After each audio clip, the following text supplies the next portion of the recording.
Good morning, everyone. Good morning. My name is Stephen Tyler. I'm the patient care director at New York Presbyterian Weill Cornell. I also serve on NYU Myers Alumni Board. Thank you.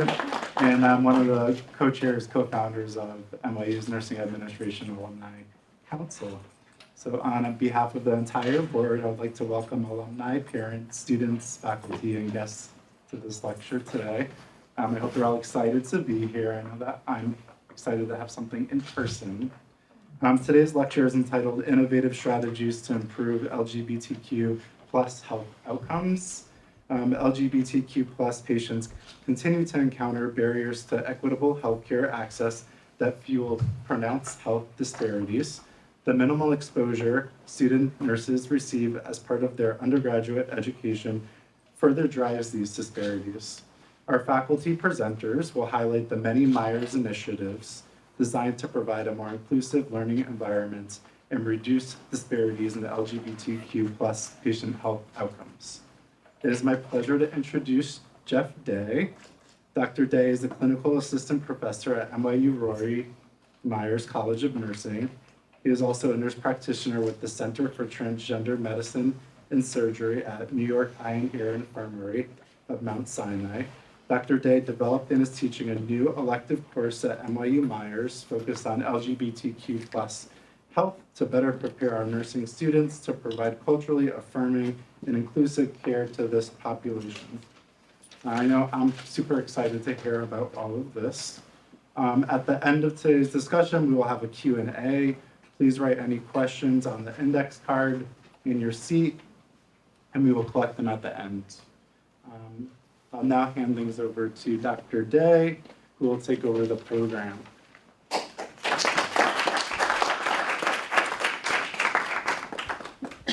Thank you so much, Stephen Tyler. Let's see. In addition to thanking Stephen, I want to thank a few stakeholders. They include NYU Myers Alumni Relations. Obviously, I wouldn't be here without their invitation to speak this morning. Can you all hear me okay? No? No. A little better? Yeah, a little closer. A little closer? Yeah. Got it. So NYU Myers Alumni Relations, thank you so much for the invitation to speak. Dean Eileen Sullivan-Marks for her support of both the presentation and the initiatives about which we're going to speak today. Our panelists for sharing their expertise. I appreciate that very much. I'm getting choked up because I have such strong feelings for you. And then all who are attending for taking the time out of your day to be here with us. So we're here today to discuss the innovative ways that Myers is improving the LGBTQ plus nursing student experience, as well as the health outcomes of their patients. So it's really twofold, for the students and for our patients. So participants, I'm happy to report that we have 3 alumni amongst us today who will be speaking. And my hope in putting this panel together was to include as many stakeholders as possible in the College of Nursing. So we have someone from the Clinical Simulation Lab, myself, who is an undergraduate professor, Susan Altman, who couldn't be here, but is a graduate professor, and then recent graduates from the undergraduate program as well as the graduate program. And then we also have one speaker who represents our clinical partner, NYU Langone. So by way of introduction, we have Catherine Marks, who is our clinical simulation learning specialist at Myers. She is a certified nurse educator, a certified mindfulness-based stress reduction teacher, as well as a family nurse practitioner who works with a focus on adolescent and young adult health. Next, we have Lane Hurlbut, a recent graduate of Myers and an RN at New York Presbyterian Columbia Hospital on a 36-bed surgical telemetry unit, or baby ICU, as I hear. Next, we have Kristen Kalber, a registered nurse at NYU Langone Medical Center, as I mentioned. She's a neurosurgical nurse who provides intraoperative care to patients undergoing brain and spinal surgery. Susan Altman, she is sorry, bear with me just one second. Susan Altman is the director of the midwifery program at Myers. Unfortunately, she couldn't be here today, but she has done so many wonderful things in the way of LGBTQ plus support in her program that I wanted to share those with you in her absence. So, why do we need these initiatives? That's the whole point of the presentation today. Just taking a look here. There we are.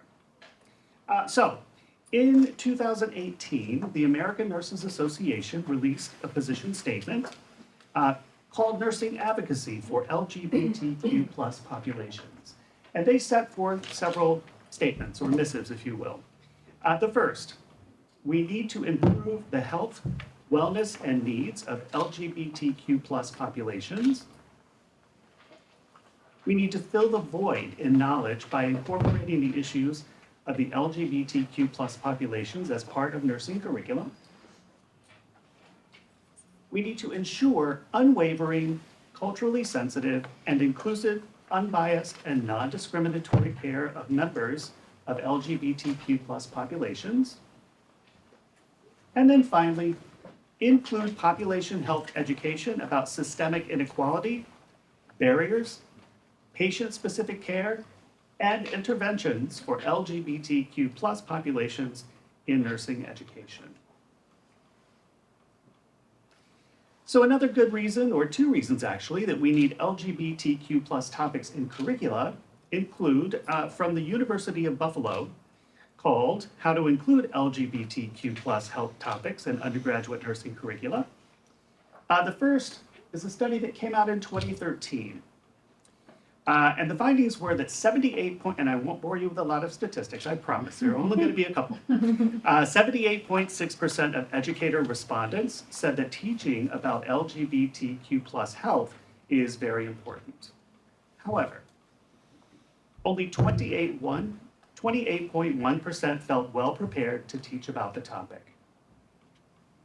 In a separate study in 2015, 70% of nursing faculty respondents indicated they were moderately or fully prepared to teach LGBTQ plus health topics, but only 23 to 63% seldom taught these topics. So what do I take away from these studies? We need to do a better job of teaching our teachers to begin, and we need to include the information in our curriculum. And to talk about ways that we do that at Myers, I will turn it over to Catherine Marks.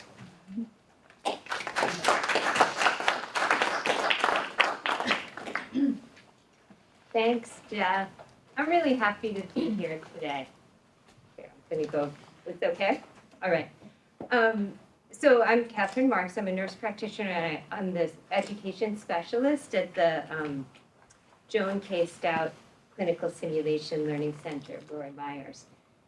And today I'm going to talk about preparing nursing students specifically through simulation for providing healthcare to people who identify as LGBTQ+.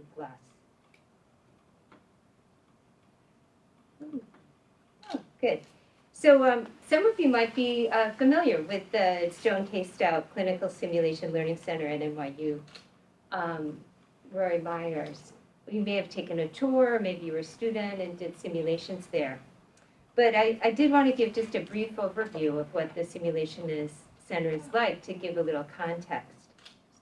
So we're a high volume simulation environment. We have over 100 simulations a week. Almost 1,000 students come through the simulation center every week. And so we have a large and vibrant and experienced simulation faculty who bring their hands-on experience in nursing to the center. And we work with many simulated patients who are actors that bring the simulated scenarios and patients to life for students. And that includes as students are practicing health assessment at every level and especially skills like therapeutic communication.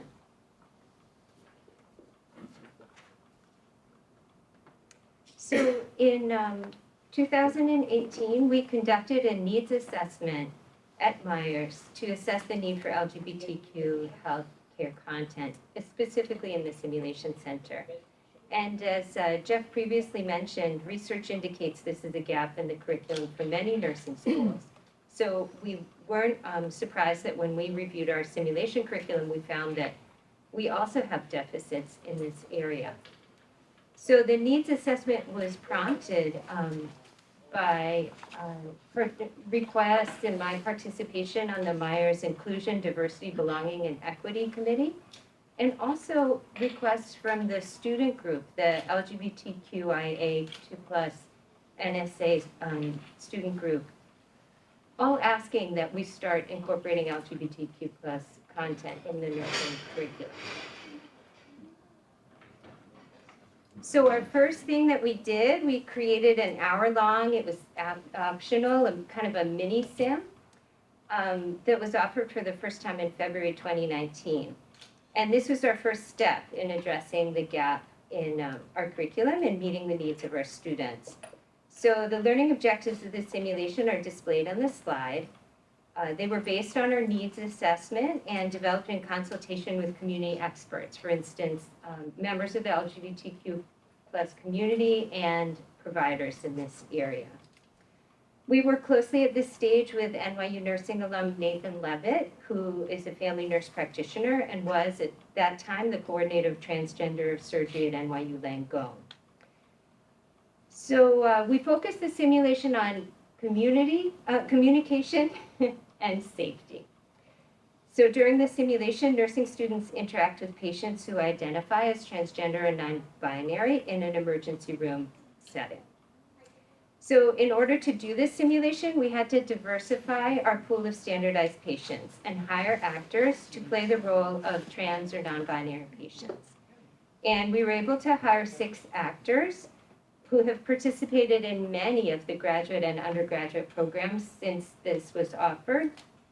And they all identify as trans or non-binary. So for the first time, students at Myers have had the opportunity to interact with simulation with patients who identify as trans or non-binary. And that's a significant issue because the majority of adults in the United States say that they have never met someone who identifies as trans or non-binary. So it's pretty challenging for the first time you meet someone to be offering nursing care. And that's what we're all about in simulation, is to offer students their experience the first time in a safe environment where nobody's going to get injured or hurt. So on this slide is a photo from the LGBTQ healthcare simulation. So one of the nursing students is checking the ID band of an actor in the role of a simulated patient.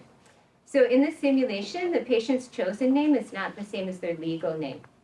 And during the development of the simulation, we updated patient ID bands to display both the chosen and the legal name, because previously only the legal name of patients was displayed on our ID bands. We updated our simulation documents to include patient pronouns, chosen and legal name, and sexual orientation and gender identity data in addition.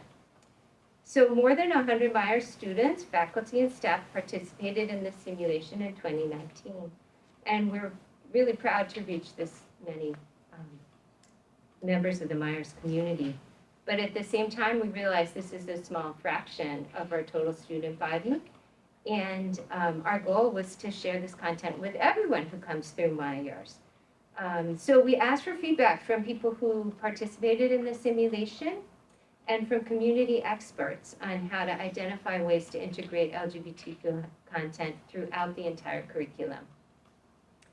So participants in the simulation recommended that we do the same thing that we did in this simulation for all of our simulations. Update the ID bands so that they all display people's chosen names, so there are fewer misnamings and confusions. And it's safer. Update the medical records of all simulated patients to be consistent with best practices in LGBTQ positive care. And so we worked with NYU Langone, our clinical partner, and our electronic medical record, EPIC, to update the materials for 33 undergraduate simulated patients. And the simulation materials are now consistent with the best practices and our clinical partners' policies and procedures. So updating our patient identification systems and diversifying our standardized patient pool are just two examples of how we've been able to use our experience with that very first simulation to change the entire simulation curriculum. And I'll give you two more examples of things we're up to. So on the screen, it describes them. So in 2021, we introduced a new simulated patient who identifies as non-binary. The simulated patient is played by a mannequin and has an electronic medical record. Students at all levels of the undergraduate program have interacted with this patient in our open simulation labs. The patient scenario was actually created by an NYU alum, Nicole Ramjet, when she was a nursing education graduate student. I should mention that Nathan Levitt is also a graduate of NYU. He's an alum. So this fall, for the first time, all first sequence undergraduate students are learning about LGBTQ healthcare through an introductory interactive online learning activity. It's part of their health assessment and promotion class. So first sequence students will start out with the baseline knowledge now of how to provide excellent LGBTQ healthcare. The activity was developed by the Canadian Alliance of Nurse Educators using simulation. So I want to thank you for the opportunity to present today, especially on this topic that's really so important to us in the Simulation Center. I hope the next time I see you, I'll be able to share even more examples of how we continue working toward health equity in simulation at NYU Myers. And now it's my great pleasure to turn it over to Lane.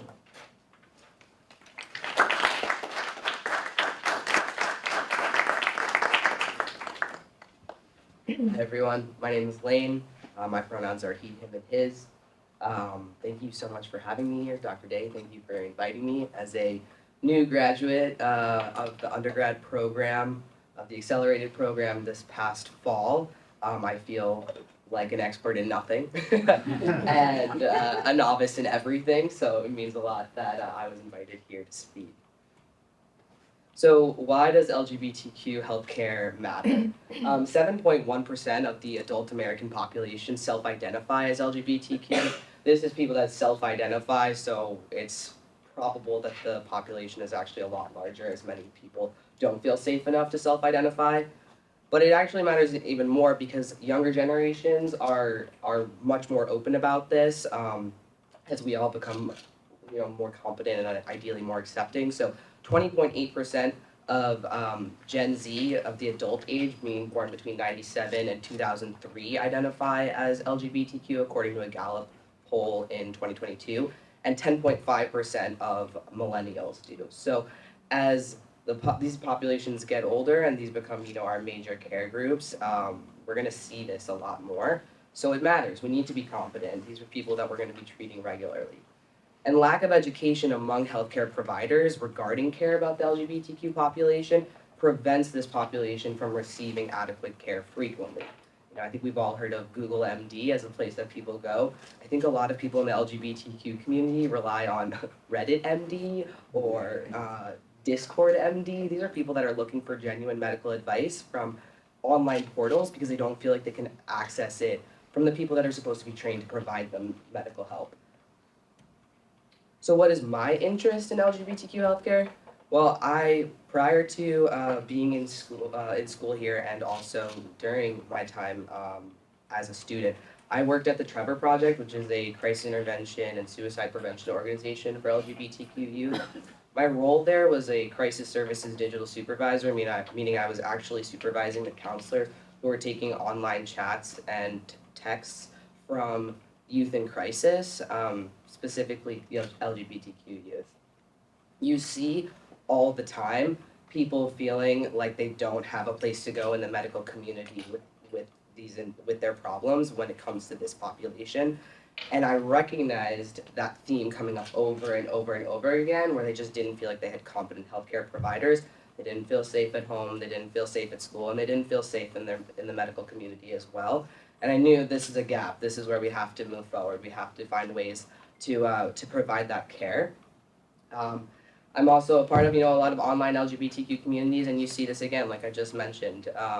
And then I myself identify with multiple letters in the LGBTQ spectrum, and I also have been, a patient in healthcare settings and found myself in situations where I didn't feel comfortable or didn't feel safe, or just recognized where there were barriers to access to healthcare. And I wanted to make sure, or I continue to want to work to find ways, to bridge that gap. So then, how did it incorporate into my experience at Myers at the school? So I recognized in my course load that there would be small sections of courses here and there that focused on LGBTQ healthcare. Dr. Day would often come in and do, a day of lecturing in a course. But there wasn't yet a course actually dedicated to this. And from what I could tell, it seemed like the population was large enough and the education barrier big enough that it required a course. And I spoke to Dr. Day, and we agreed that an independent study would be the way to go about it. And we poured over material for hours. We read textbooks and articles and journals, and we got to actually spend hours every week just talking about dedicated issues in the LGBTQ healthcare community. And this allowed me to develop a sense of, beyond just my own understanding, and also recognize where we needed to make these improvements, and where I can take this information and then apply it to my practice as a nurse. So, and that's what I do now. I mean, I'm implementing updated standards of care, and you can see it in the simulations, and you can see it in the case studies that Dr. Mark's working on, and then you're able to take that information and apply it into your actual nursing care. So what is the impact? It's navigating patient interactions. It's understanding, the people that come in and are, in our care, and taking their nuanced identities and being able to provide them with competent care. It's also about educating colleagues, because a lot of people just simply don't know that this is what, that these issues are coming up for people. I've encountered several issues with colleagues where they've made maybe some offhanded remarks that they don't recognize could be taken a certain way, or patients might feel a certain way. And I've taken them aside and just said, hey, we don't call it this anymore. We call it gender affirming care. We call it this. Or, when you say that, you're making assumptions. And I ask them frequently to question how much they think about gender or sexuality when they're engaging their patients, and how much of the assumption or the societal expectations that we put on those two things, how much that impacts the way that they navigate their interactions with patients. And I think by doing that, you ask people to think a little bit more critically, and you ask them to think about something that they're not necessarily always aware of, and that trickles out. And then they're the ones who say something to somebody else. So it's all about providing informed, confident, and empathetic care. And I think that's why courses like the one that Dr. Day has created, all about LGBTQ healthcare, that's going to make the next generation of nurses provide that much better of care than we do now. So, thank you so much for your time. It's an honor to introduce Kristen.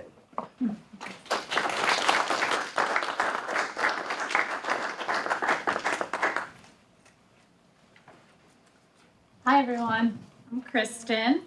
My preferred pronouns are she, her, hers. And I'm also super happy to be here this morning with everyone and just kind of talk about and share some of the amazing ways that Myers is preparing their students to enter a clinical setting and provide care for LGBTQ plus patients. So as a member of the community myself, I've always had a personal interest in LGBTQ healthcare. And it's definitely a topic I'm very passionate about, especially because, as we've said, gender and sexual minority individuals, they still face so many health disparities, and there's so many barriers to accessing care. And at the end of the day, this is really affecting them negatively, their health outcomes. So I will say I have a bunch of friends who identify as LGBTQ plus individuals. So I have heard many healthcare stories and experiences from them. Some of them have been good, some of them have been pretty terrible. But what I can say is, whether it was positive or negative, the impact of these experiences are so profound, and it has stayed with them pretty much their whole life. So I have witnessed firsthand friends who have avoided or delayed seeking healthcare because at one time they were mistreated or they were marginalized or just because they encountered a provider who wasn't educated in the care. But then on the other hand, I have had a friend who they've had great experiences. Like about 3 months ago, one of my friends called me up and she said, Kristen, I need to tell you, I just had the most enjoyable experience at the gynecologist. And I said, all right, I was like, you're gonna have to expand a little bit on that one. But what it really came down to was very simple. So after finding out that my friend was sexually active, she said, do you have sex with men, women, or both? That simple. And you could see in this situation that it's the little things, purely not making an assumption or using inclusive language or just phrasing a question in a certain way, it made all the difference. She also said that seeing the pride flags around the office, it made her feel supported. She felt that for the first time that she wasn't an outsider, these are quotes from her, an outsider to the healthcare system, she felt like she was actually part of it. And you could see just the difference between a vastly positive and negative experience are often based in just small changes in care. And when I asked her, I said, oh, where was your appointment? I was very proud when she said it was an NYU facility. So as an employee at NYU, I could really see, so bad with technology, let me pop that over. I got it, just one click, yeah. But I could really see how NYU Langone Health is at the forefront of providing inclusive and affirming care for the LGBTQ population. From having an amazing fertility center that really advocates for the LGBTQ population, to being a leader in gender-affirming surgeries and hormone therapy. There's even a whole unit on Kimmel just dedicated to providing care for patients undergoing these types of services. It's home to an LGBTQ plus advisory council, which is composed of different types of practitioners. And they're really dedicated to creating an environment of inclusion, healing, and equality. And they're also making efforts in leading the way in educational purposes surrounding LGBTQ health. So NYU is just one of the many hospitals that are making strides in this area. And for that reason, it's so important for nursing schools to prepare their students to enter into clinical settings or hospital organizations that have the groundwork in place to do so. And I feel that this is exactly what NYU Rory Myers is doing. They're educating their students on how to effectively and compassionately take care of LGBTQ plus patients, and they're ensuring that seamless transition from school into clinical practice. They're also making their students aware of just different resources that are out there, different programs that hospitals have. So ultimately, this is going to help students educate their future patients and kind of direct them in the appropriate place where to access this care. So I recently, as Dr. Day said, graduated with my master's in nursing education from Myers. And being in that specific program, it really helped me gain an interesting perspective on education. And I actually got to see what goes into creating a curriculum, which was really cool. So part of their overall strategic plan, Myers focuses on promoting diversity, equity, and inclusion. So every aspect of their nursing program, from designing courses to writing syllabi to just the details of individual assignments, it falls under this larger umbrella mission of preparing students to provide inclusive and equitable care. So with that said,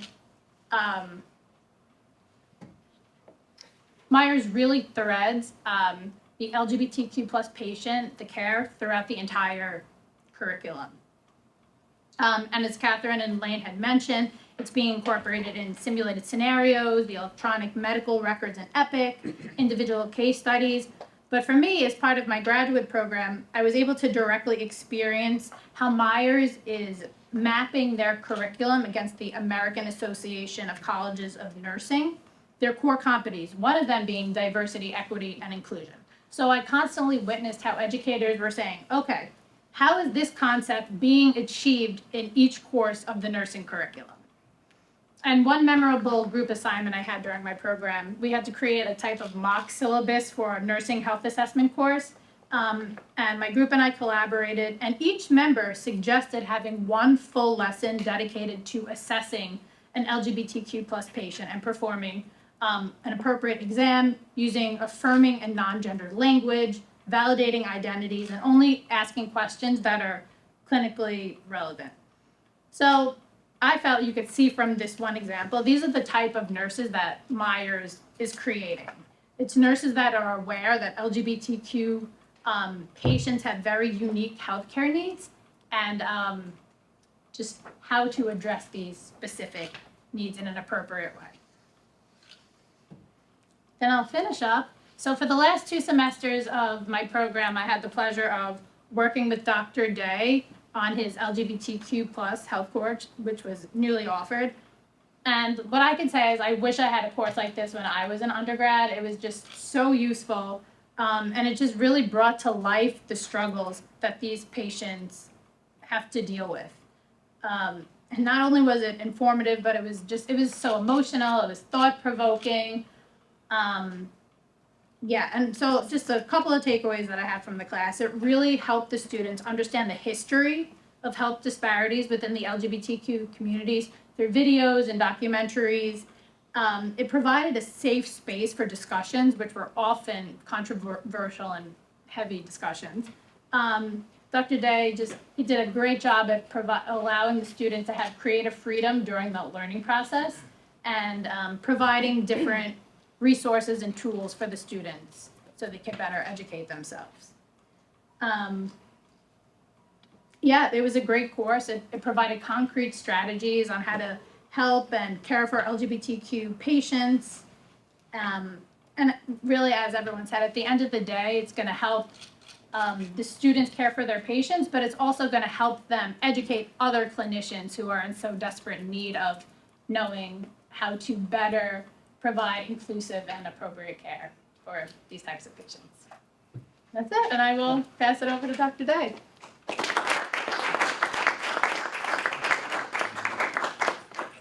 I am not Susan Altman. Dr. Altman unfortunately could not be here today. However, she has taken on the task of making some really innovative changes in her program, the midwifery program at NYU Myers, and she's given me permission to highlight those today. All of them, what you're about to see, the resources, whether it be through articles, policy statements, they call for adjustments in curriculum to improve the LGBTQ plus student experience and their patients' outcomes. Susan heard the call of several of these resources and organizations for change in the curriculum.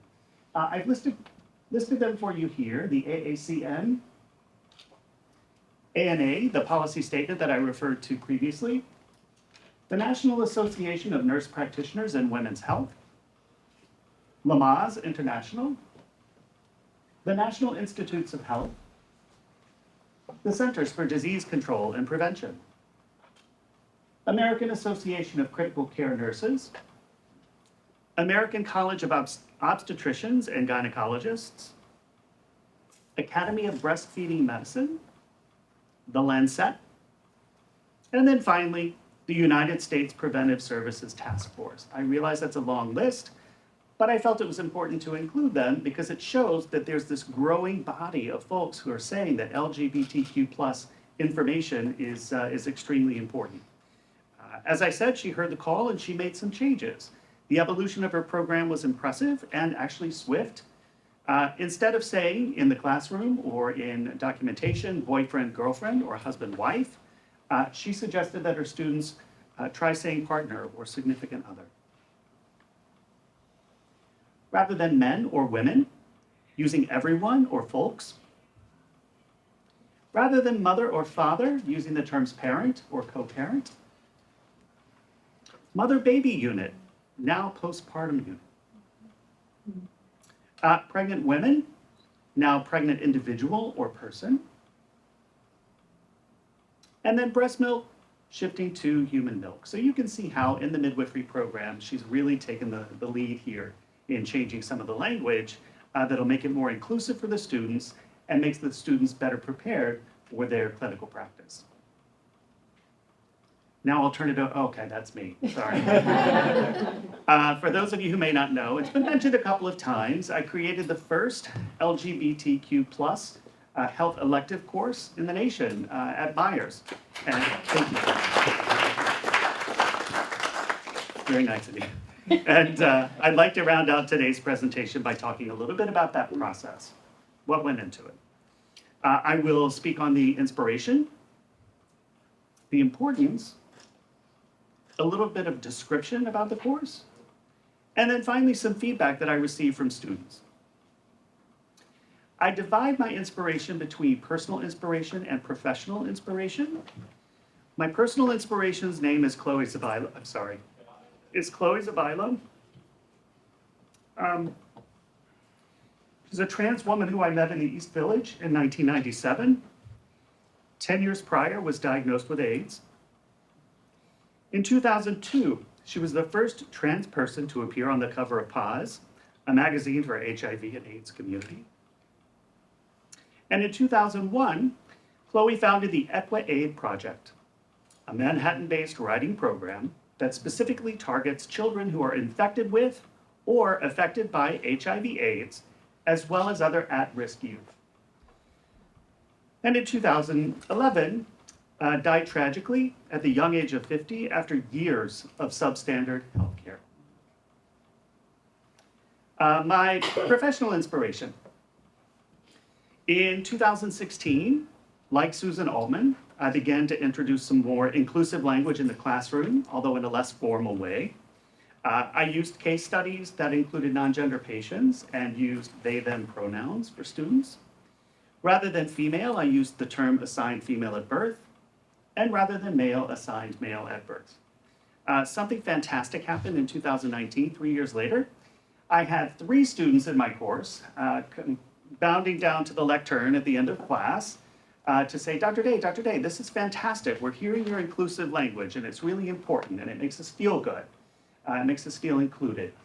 Have you ever thought about making a course designed for LGBTQ plus healthcare? I had not, but that of course laid the groundwork. And those students I like to bring into the presentation always included Louis Zengo, Myers 2020, Matthew Gutman, who was Myers 2020, and then also Sarah Oshinsky, who was Myers 2020.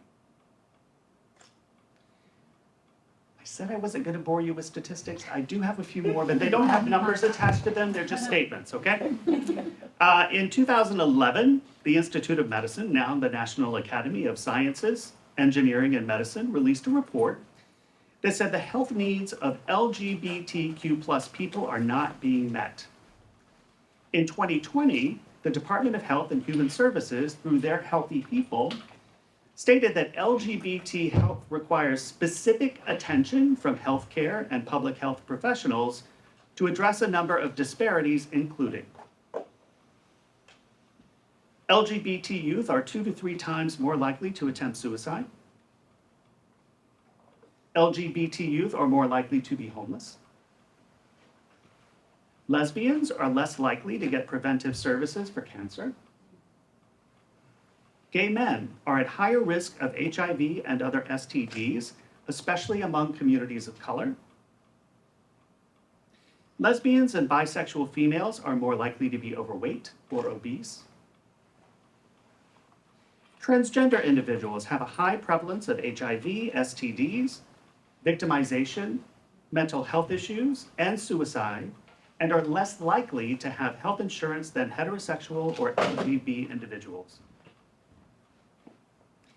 Elderly LGBT individuals face additional barriers to health because of isolation and a lack of social services and culturally competent providers. And then finally, LGBT populations have the highest rates of tobacco, alcohol, and other drug use. So as you can see, based on what you have before you, it's extremely important, extraordinarily important that we are talking about this in our classrooms. I will tell you, this was 2020. In 2030, the focus is collecting data on LGBT health issues, so SOGI data, which Catherine Marks was discussing, as well as improving the health of LGBT adolescents in particular. So a little description of the course. It is a seminar-style course, which you see here. We do sit in a circle. It's interactive, and the students have an opportunity to participate in the dialogue. It's very much not a one-way discussion where I stand, as I'm doing right now, stand before you and talk at you, but rather we get to interact with one another. And I'll share with you just some of the topics that we discuss in our course. The first is called the addressing model. The addressing model was introduced in 1996 by Pamela Hayes. Pamela Hayes is a clinical psychologist. She's currently practicing in Alaska. The addressing model is designed to unearth privilege, bias, and discrimination through several questions and some freestyle writing. And it aligns with the unbiased in the American Nurses Association position statement. Some other topics we talk about include trans topics, care of trans individuals, care of folks who are intersex, HIV and how it's progressed from the AIDS epidemic to chronic infection, child, adolescent, and older adult care, racial and ethnic minorities, sexual health, emergency medicine, and then finally, reproductive health. And I must tell you, this is not a comprehensive list of the topics that we discuss in our course. I actually put together a list of about 48 separate topics that we could choose from, and the students get to choose every semester which they would like to explore. So I received some feedback, some qualitative data from my students to say I thought the conversations and topics that were brought up in class were incredibly stimulating and allowed us to debate about issues and have intellectual dialogue about current issues concerning the LGBTQ+ community and how it relates to society and nursing in general. I really hope that the school takes some content from this course and permanently incorporates it into the nursing curriculum. I think this is a class, or is a class that should be incorporated in all nursing and medical school programs. I know the knowledge that I gained for this course will be useful when I practice as a registered nurse. And then finally, I feel more prepared and comfortable to take care of the LGBTQ+ population now than in previous sequences. Of course, I'm going to cherry pick those comments that are the most positive, right? But I can tell you they're indicative, I promise. And then finally, I'd like to leave you with a quote from Nelson Mandela, who said, "Education is the most powerful weapon which you can use to change the world." And I would argue that here at Myers, by creating a more inclusive space, we're changing the world of not only LGBTQ+ patients, but the world of all our patients. And I want to thank you for your attention. And now I'd like to open it up to any questions for our attendees, or from our attendees and for our participants.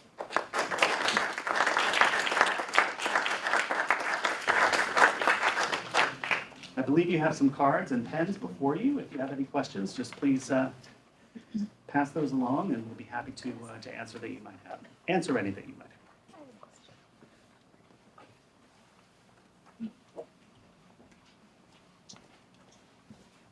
Thank you. I'm going to read it first, make sure it's clean. You gotta watch this one. So first a comment. So great to see the progress of curriculum for incoming and recent students. Amazing. Thank you very much. I'll pay you $5 later for saying such a thing.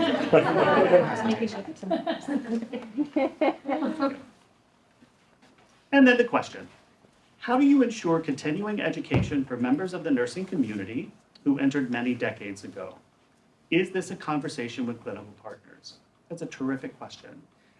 In addition to my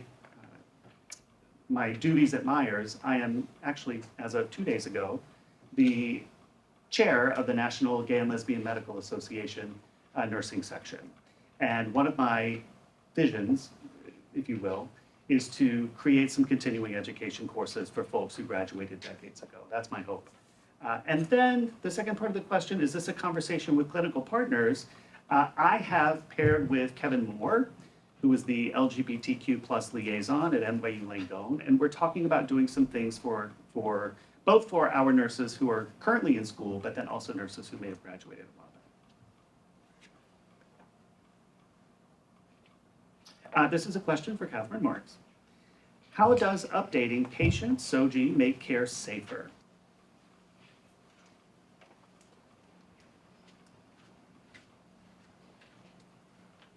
Thanks for the question. So how does updating patient data with SOGI make it safer? One thing is, I think highlighted in the response to Jeff, changing language and being more inclusive in lecture. People notice, people are more willing to come in, people are more, feel more included, the way that Kristen mentioned, seeing pride flags, also seeing your chosen name and your pronouns and your gender identity reflected in your paperwork makes it more possible for people and more likely for people to access healthcare. And then also, because we have to identify patients so frequently in order to make sure that the right medication goes to the right patient, that the right patient is going to the right procedure, that the right patient is in the right room, et cetera. If you think about the patient being misnamed or misgendered each time that happens during their hospital stay, it's unlikely that they would be interested in staying longer or coming back. So it creates a environment of inclusiveness and safety for all. I also wanted to mention, just on the last question, Jeff gave some really great examples of reaching out to nurses beyond our current student body. And we've had some excellent experiences with faculty training. Most of our faculty at the Simulation Center are working nurses. And so in order to start teaching this material, we have done in-services and trainings. And we hear that people bring the information back to their units, and that units are considering like how to display names and gender identity on their IDs. And so I think that's an ongoing, if maybe overlooked way of doing continuing education. We don't give credits, but but we're teaching. Thank you.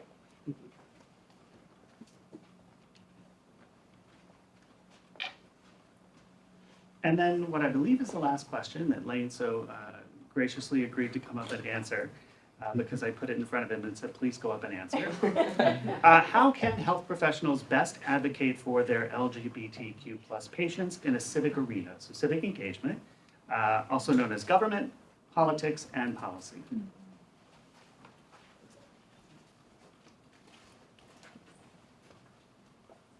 Okay, so that's a big question. Being an advocate for your patient is ultimately about being able to spread information and being able to champion your patients, right? So there's several organizations often involved in taking these issues to a higher level, but I also think I personally see it very effectively done through policy within your organizations and within your institutions. This is where you can like really tap into making a difference. And how do you do that? It's about getting your leadership involved. It's about going to your PCD. It's about taking that from your PCD and going up the ladder. I've seen a lot of different policies in just my like short time as a nurse implemented by being the one on the ground level, saying like, hey, this is a problem. This is something that is an issue. So how do you do that? I think you recognize it and you raise the flag. You say, I want to make the difference here. I want to see where we can make the change. As far as politics goes, I mean, LGBTQ healthcare is on the forefront of a lot of major political decisions right now. Specifically, transgender healthcare and affirming care is causing quite a stir across the nation. Being vocal about it is huge, as I believe Catherine mentioned. Most people say that they have never actually interacted with a transgender person. You probably have, you just didn't realize it. being able to be the advocate for people by being able to be, especially if you're coming from a position of privilege where a lot of people are not in this scenario, that is the difference. I try to be vocal for myself on social media. I know that a lot of people I interact with aren't necessarily in the community, and if I can be the one voice that says, hey, this is going on, it often translates larger, and I'm always amazed by the reception that I get back. The amount of people who say, wow, I had no idea, or do you feel comfortable with me asking you more questions? That's where you can really get involved, and that's where if you want to take it further, you can engage those sort of conversations and then take it to the political level and really be advocating, fundraising for a lot of the efforts that I believe are there to really improve the care of our LGBTQ patients. So I hope that answers my question.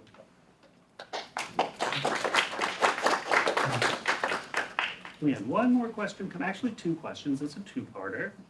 One specific preventative service for cancer, and then they list breast cancer. I'm not exactly sure what you're asking, but I'm going to do my very best to answer it. I think the question is, what sort of preventative cancer screening should we be doing for our patients? I'll speak specifically to trans patients, as well as those who are women who exclusively have sex with other women. In the trans community, sometimes trans women who have undergone surgery no longer get prostate exams, even though it's required, right? It's crucial, important. But their providers don't realize that a prostate exam should be done. In those who are trans men who have breast tissue, breast cancer screening, important, right? To get your mammogram. And sometimes that gets forgotten by the provider. And then finally, in women who exclusively have sex with other women, there's a mistaken belief that I'm not having sex with men, so I don't need to get cervical cancer screening. All right, so that's some of the preventative services that are important for patients in healthcare. And then the final question, homelessness, what alternatives for the youth?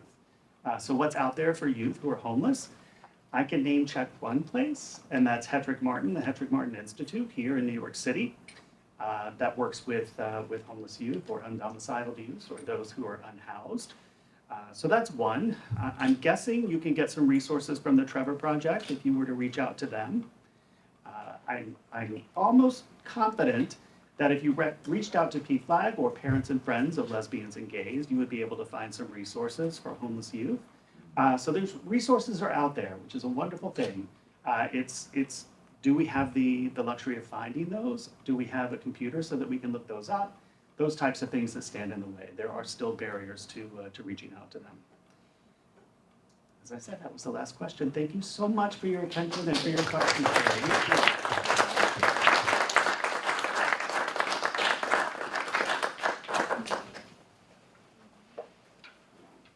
Wow, that was a lot to take in. I want to thank all of our speakers for joining us today.